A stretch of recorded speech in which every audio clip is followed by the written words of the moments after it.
this is Manindrago from Batam.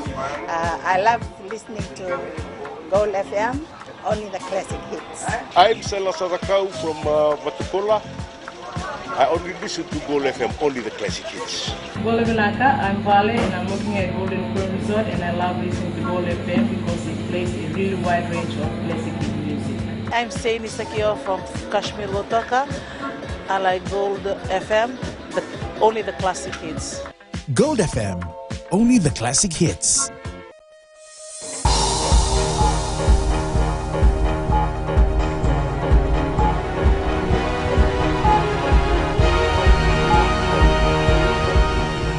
Good evening, I'm Amrita Priyadarshini and this is FBC News. Positive indicators for economic growth in 2016. And local broadcasters get access to international training.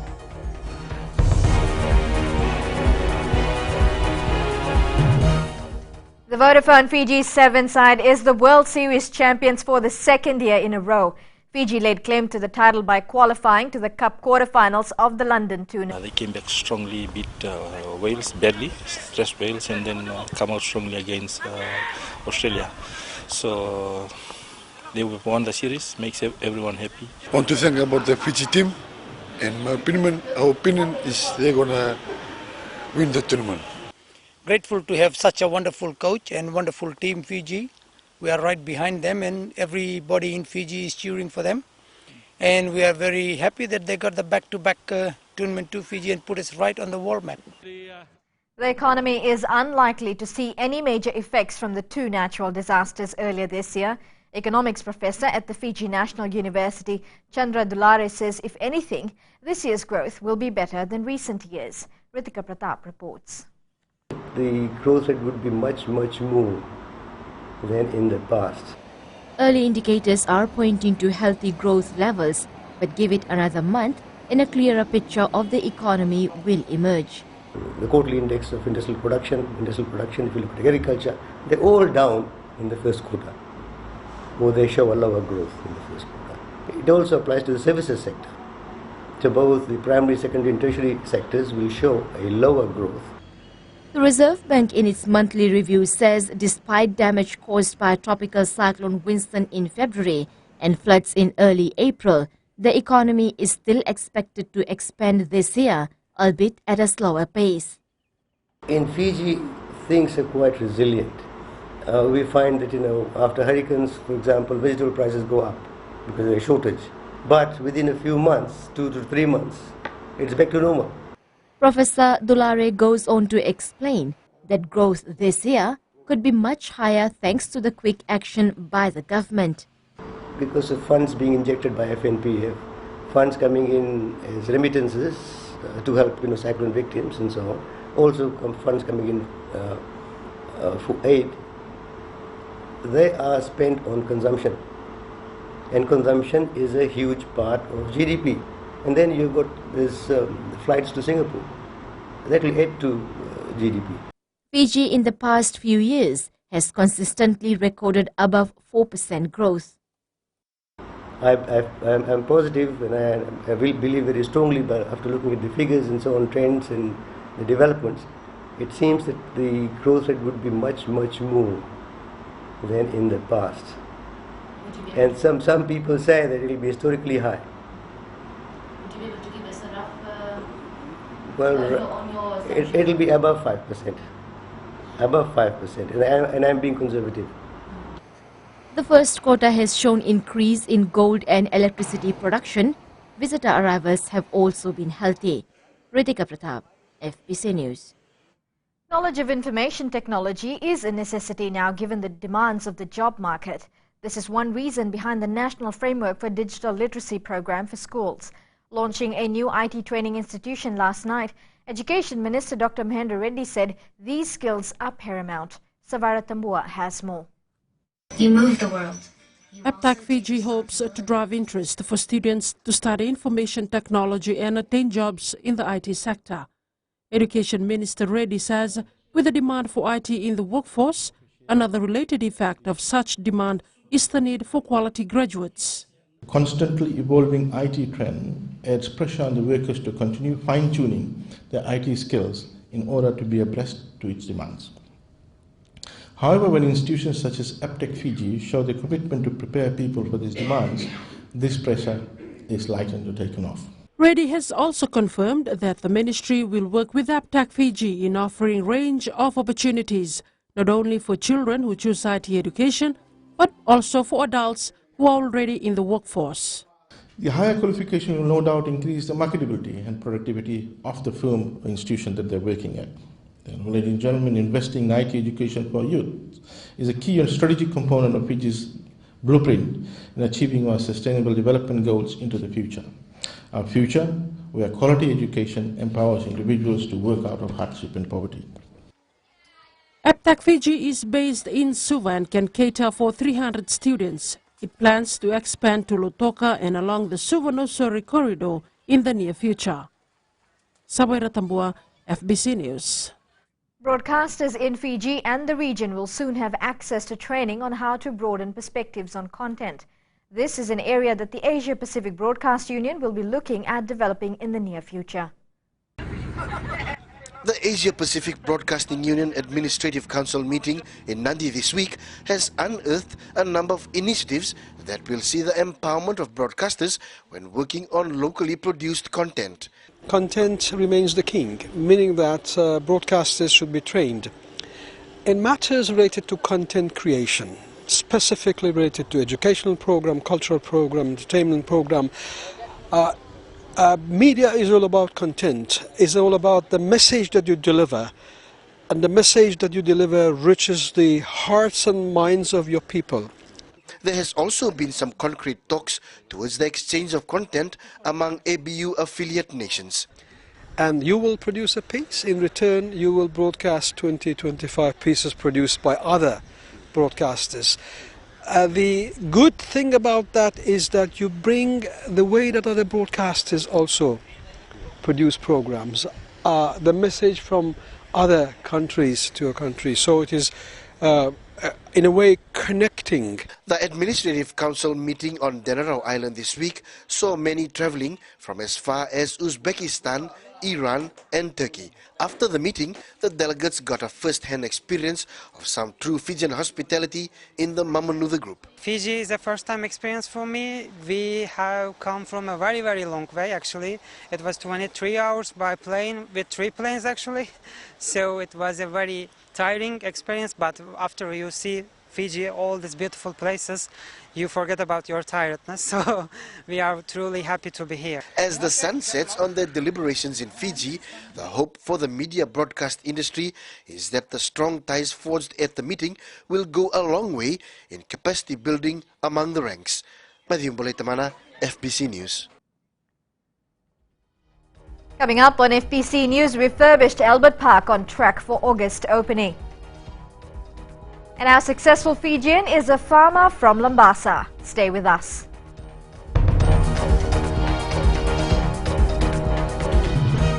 FM rocks. My name is Denasa and I'm from Lautoka and I love listening to Today FM. My name is Mulamila. I work at Golden Point Resort. I love listening to Today FM. It rocks in Rakiraki. I'm Mary from Nandera. I love listening to Today FM. Today FM rocks. We love listening to Today FM. Today FM rocks. Today's hit music on Today FM.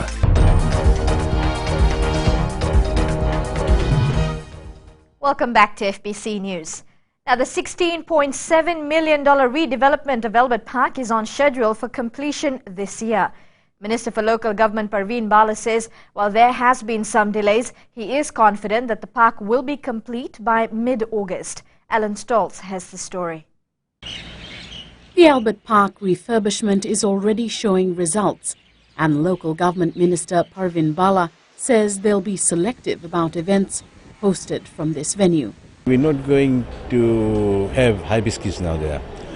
The reason being the TEF itself has costed us thousands of dollars, and we don't intend to put big tents over there and make holes all over the ground because it's a very costly affair.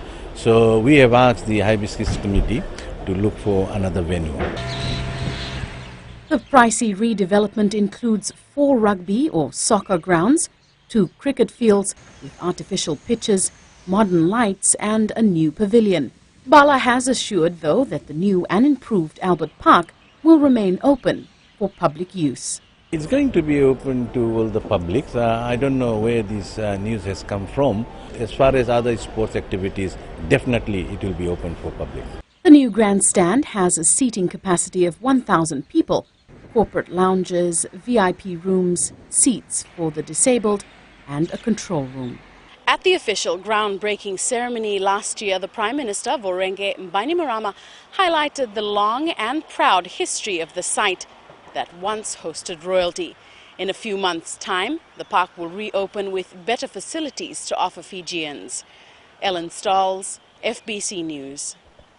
Minister for Health Chone Usamate is calling on more private companies to support the Prime Minister's nationwide cleanup campaign and the Fight the Bite campaign.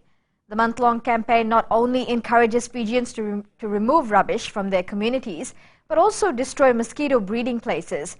Last week, the Health Minister received a donation of items that would assist his team to drive these campaigns forward. Those are in hardware business or in other types of business, they can also lend support to the communities. Today I've heard that there are communities all around Labi and religious bodies that are getting together to clean up. In campaigns of this nature, when we're looking at doing things in the best interest of the whole country, that we together as a country must come together. The mosquitoes and the disease that they bring, they affect every one of us. Usamate says he is pleased to note that several communities around the Greater Suva area have already begun with their cleanup. The Ministry of Finance is inviting the private sector, civil society and the public to make submissions on the 2016-2017 national budget. Attorney General Ayaz Sayed Qayyum says this consultative process ensures that the views of all Fijians are taken into consideration in the formulation of the national budget. All submissions must reach the ministry by May 30th. And government ministries last week held a joint forum on priority areas for the next budget. It's not every day that you get to meet people who are humble about their success, starting out small and now making it big. In our Successful Fijian segment tonight, we take you to a farm in the interior of Maduwata in Vanuatu. Eleanor Turangaivu has the story. Successful Fijians is brought to you by the Fiji Development Bank, your partner in progress. At first sight, we thought Bikram Chand was just a rice farmer. When we arrived at his home, his wife was sieving rice in their front lawn, and there were about 10 bags of rice in his house, all packed and ready to be sold. I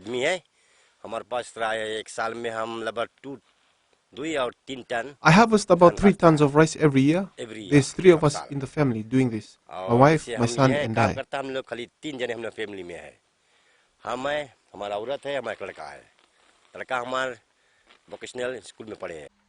The 51-year-old works on his rice field with the help of his family and laborers. He sells mostly to Rewa Rice Limited. 1 ton rakes in about $900. We have a lot of savings from this. We don't have to buy rice. It's much cheaper because 1 kilo of rice is $2 in the market. Instead of buying, we are selling rice. We even sell 1,000 worth of rice in the community. हम लोग ये ला बेच देता हम लोग के पैसा फिर लौट आवे एक साल में सत्ता को टाइम लगभग $1,500 या $2,000 के हम लोग चाउर बेच देते थे गांव में. After getting to know Chand, we found out that he does not only plant rice. Amongst other things, Chand has 15 acres of sugarcane, harvesting about 500 to 600 tons a season. I have an acre of cassava. I've just planted watermelons. I do goat farming. I even have some cattle. 7 chain है वो ला about round about एक एकड़ है हाँ और goat farming है वहाँ बड़का फेंस लगाया है और 4 गाय है और 1 जोड़ी बैल है. Chand has been a farmer for about 40 years now, starting out really small and ending up with 22 acres of farmland. He doesn't beat his chest about his success, but he believes that nothing is impossible if there is hard work and sacrifice. I want everyone in the community to work hard like I do. No one should have to ask for things. They should stand on their own 2 feet. There's so much land, but no one's doing anything. Look at all this land lying idle. I harvest 600 tons of cane alone.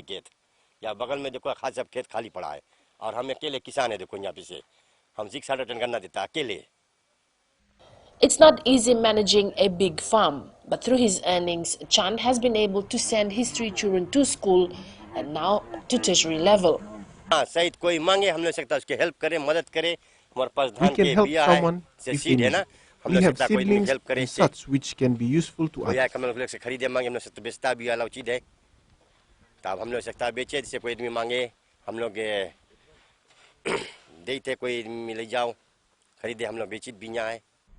He hopes that someday one of his children will take over the farm.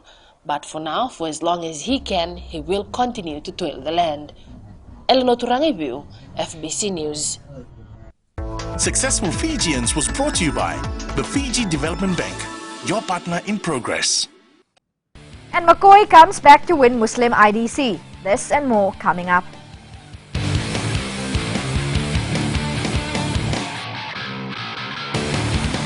Tunisia tua ongonia saurara ondo wulwul tagituna na TV na market e tawa ondo talitanga na waronga na Bula FM number 2 na sir pula na viti na da ko plasio matairi ngone mai na bula tabiuni au satu ga nanti ando talita na warongo na Bula FM Bula FM number 2 and seri.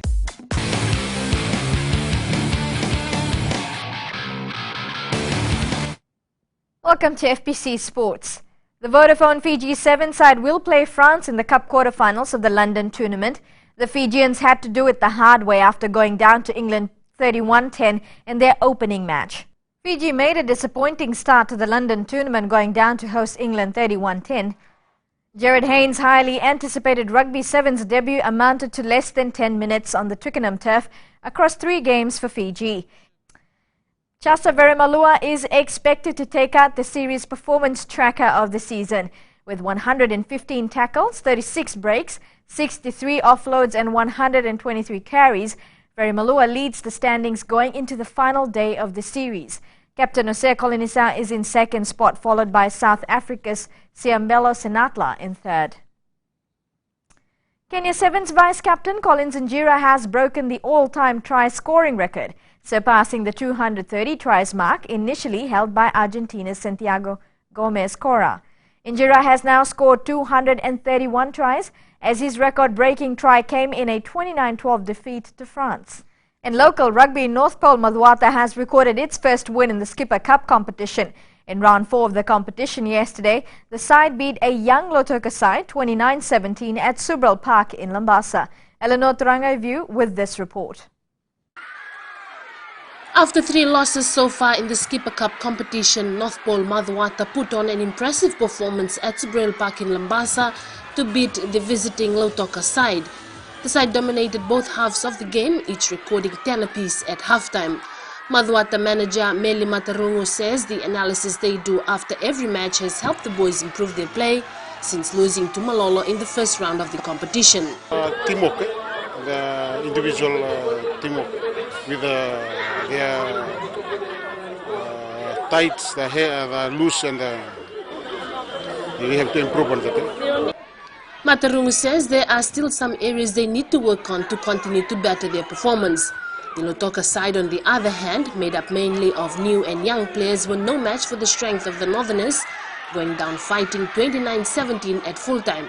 Lautoka manager Timothy Namoira says the side put on a good play.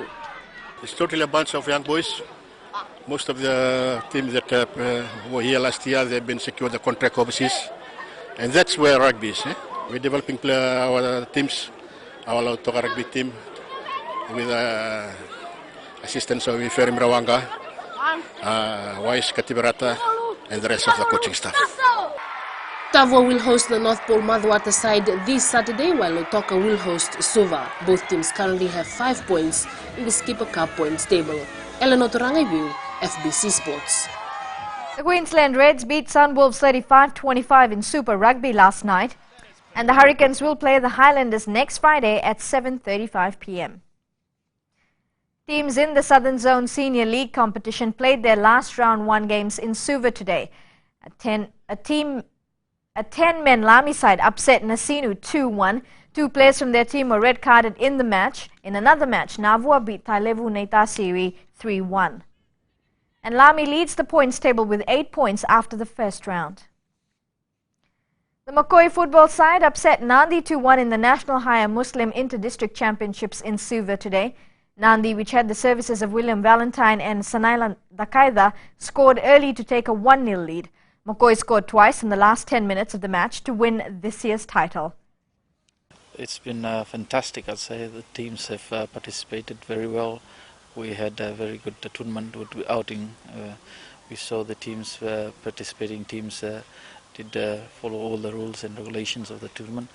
And we've seen a wonderful tournament throughout the weekend.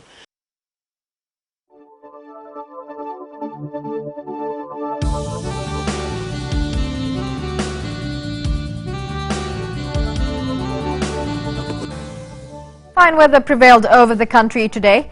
Taking a look at temperatures, another warm day across Fiji. Most centres crossed into the 30s. Savu though ended the day on 29 degrees. Tomorrow's forecast is for possible showers in the afternoon. As for Tuesday, brief showers over the eastern parts and interior of the larger islands. Elsewhere, it should be fine apart from isolated afternoon or evening showers.